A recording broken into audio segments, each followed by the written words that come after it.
What's up? This is Corey from Keen Ramps. Today we're going to talk about some essential things that you're going to want to take on your next skate mission.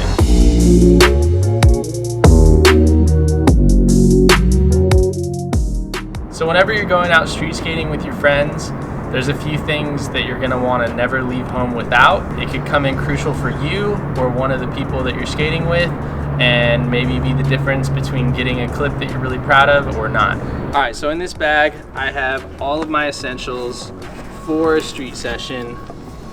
Bunch of stuff in here. A lot of it you don't need every time, but it's nice to just have it just in case. So first and foremost, because it's right on top, I got a blower here. So the blower is nice if you have the budget and you're too lazy to use a broom. You can just blow everything right out of the way.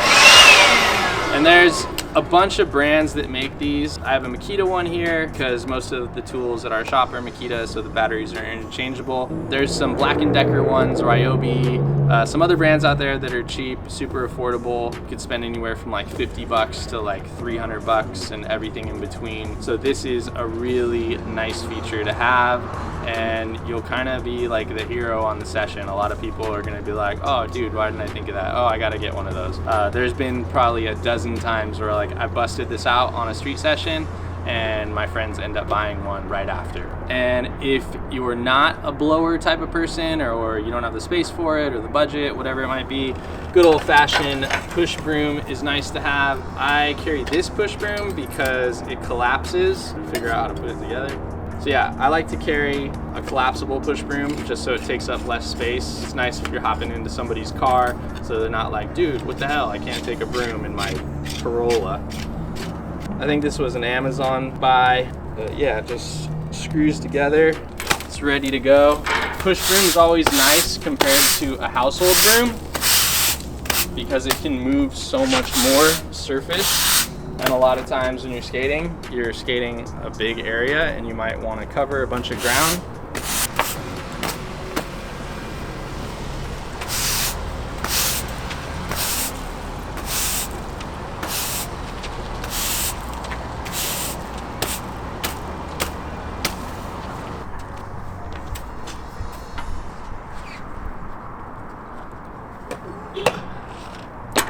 Did you talk to Shannon? No. Oh, okay. Yeah. Yeah, like I said, we're not actually skating. Oh, okay. Because our only concern was, like you see, it starting to chip there. We're doing a YouTube video on things cool. that you should have when you're skateboarding. Nice. So we're talking about like brooms and blowers and stuff. Okay. Nice. So we're just using it as like a backdrop. Cool. No problem. Kind of sucks. So the next thing that you're not gonna want to leave home without is some type of little kit with some spare parts. So I keep this old Bronson bearing pack here, and I've got some bearings in here in case my bearing seize up or whatever the case might be. I've got some extra bushings in case my bushings kind of are doing something weird. Some hardware in case I lose hardware. My nuts that go to attach the wheels, a couple of those. So it's nice to carry a bunch of this stuff in case something happens to your board or your friend's board. You can kind of come in and save the day and be like, I got you, I got all these parts. So really good to have spare parts. Another thing that kind of ties into spare parts is having a spare board. So I've got a backup board here attached to my bag. If you don't have a freshie at home, then maybe you just pack an old board, something in case your board breaks. Good to have a backup board. And if you do have a brand new backup board, make sure you have grip tape to put on that board. And I've also just got some spare wheels. It's good to carry some old spare wheels in the event you get a flat spot and that flat spot is driving you crazy and you hear it in your clip, or who knows, maybe your wheel falls off, whatever the case might be, carry some spare wheels. All right, so the next one kind of goes without saying, but make sure you always have a good skate tool with you. I have this Ace one here. Got Phillips, got Allen, obviously have all the sides we need.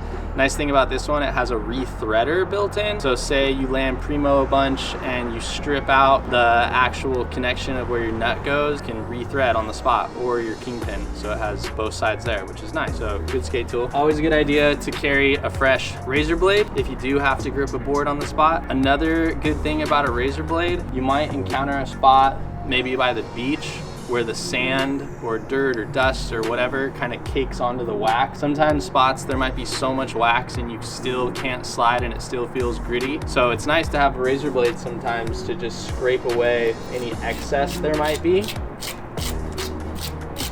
And you can just get kind of like a cleaner coat of wax. You're almost like lightly stripping it, so when you put your wax on, you're gonna get that much better of a slide. So razor blade crucial. On that note of waxing, always carry some wax. I like to keep mine in a koozie just in case it's a hot day or sweating a lot, whatever the case might be. I don't want to put it directly in my pants and get wax on my pants. So I throw it in a koozie in my back pocket and then boom, it's ready to go. So koozie with some wax. Wax that up. Next up, got grip gum here. So grip gum is definitely not a must or essential on the session, but if you're somebody that gets in your head a lot and you don't like the dirt or the little berries or flowers or leaves or whatever is on the ground that's transferring to your grip tape, it's driving you crazy, the grip gum is really nice to kind of reset and clean up your grip. I like to just kind of get in the habit of using it. Maybe it's just a mental thing, but the thought of having less dirt and dust on your board kind of makes you feel like you're gonna flick that much better. So I kind of always have grip gum on me, and every so often I'll clean up my board with it. My board's not super dirty, but you can kind of get a feel for what it's doing. Just taking away any dust or grime that might be on there.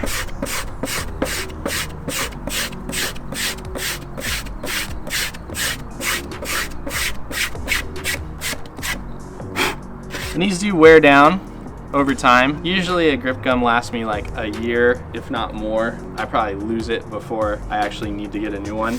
But yeah, feels a little cleaner, looks a little bit better. Grip gum. There's a lot of companies out here that make them. I think Diamond makes one, Mob, there's the actual grip gum brand. So you can always find this at a skate shop. All right, next up we have a rub brick. So rub brick, like the grip gum, not essential. You don't have to have this every time, but you might encounter a spot that needs to be smoothed over, and so it's nice to have this. So say I wanted to grind this part of the bottom step of the ledge right here. It's never been grinded before, so I'm just gonna hit it a little bit to kind of smooth out anything that might be left behind. I'll hit the edge here, I'll hit the top here, and so on. So you would do that across the ledge wherever you want to grind, and then once you feel like it's smooth, you're gonna blow away any of the dust that you made. And once you blow that away, it's good to have a clear coat. So clear coat, now that this area is smoothed over, it's free of dust and debris, you can hit it with a little clear, let that dry. And once that dries, it's gonna harden and it's gonna wax up really nice and give you the smoothest, cleanest, best feeling grind possible on a ledge in the streets. Water, don't leave home without it. Might go without saying. Good water bottle is always good to have. This is a water bottle we sell, collab with Highland Peak Co. Nice thing about this, the bottom comes off, so if you have a dog with you, fill up a little water bowl for your dog. Another thing I've got is a portable charger. I think the technology's come a long way. I've had this one for probably 6 or 7 years, so I plug it in and then I can charge my phone in the event, I'm trying to get a clip and I'm having somebody film, or vice versa. If they're filming on their phone, somebody needs a charge. This is just always good to have. Next, I have a first aid kit. Don't use this too often, but you might cut yourself, or a buddy does. So there's some liquid bandage in there, some tweezers if you got to get something out of your skin, some disinfectant spray. So yeah, first aid kit, always a good call. And I might be out of things. Oh, shoelace. Shoelace is good to have. If you end up ripping your laces and you can't get your shoe tight, backup shoelace, always good to have. Or you might find some other creative way to use it or fix up something, who knows. Definitely keep a shoelace with you. So last but not least, you're gonna wanna have some duct tape. This will come in handy depending on the spot. Sometimes, say there's a crack and you don't have Bondo, you can throw it on a crack. Not that we're gonna scoot over this crack, but you can layer duct tape on cracks. Another good reason to have duct tape is to use a sign for a crack or a gap at a spot. We actually didn't have a sign, so we brought one of the plates from the bottom of an old quarter pipe. If you don't have access to old quarter pipes and plates like we do, look for a sign at a flea market, garage sale, you grab one off the street, you never know. Street signs always seem to pop up, but whatever the case might be, you know, this might move around, so it's a good idea to duct tape the edges of something. Another nice thing about signs, you might have a spot where there's going to be some type of like curb cut or one of these. Say there's a stair set right there and you want to hit it. Boom, throw that down, and then now you can roll right up and get ready for your trick. You can throw down some tape if you want it to hold a little bit better. Make sure you sweep or blow off the area before you apply the tape, because that's going to make sure it sticks the best. And that is everything in our bag. So everything here is what we feel like is essential for your street session. There's obviously a few other things you could bring if you wanted. Maybe a portable Bluetooth speaker would be nice to have. Sunscreen's always a good call. Maybe a backup t-shirt if you're sweating a bunch. What we've kind of outlined here, we feel like is the best thing to take on any street session. Thanks for watching this video. Please let us know in the comments what else you would like to see, any other tricks, tips, whether it has to do with ramps, street skating, anything along those lines. We just want to give out as much information as possible and help you guys out with your skateboarding. Be sure to like and subscribe and share as much as you can. We appreciate all the love and support. Stay tuned for our next video.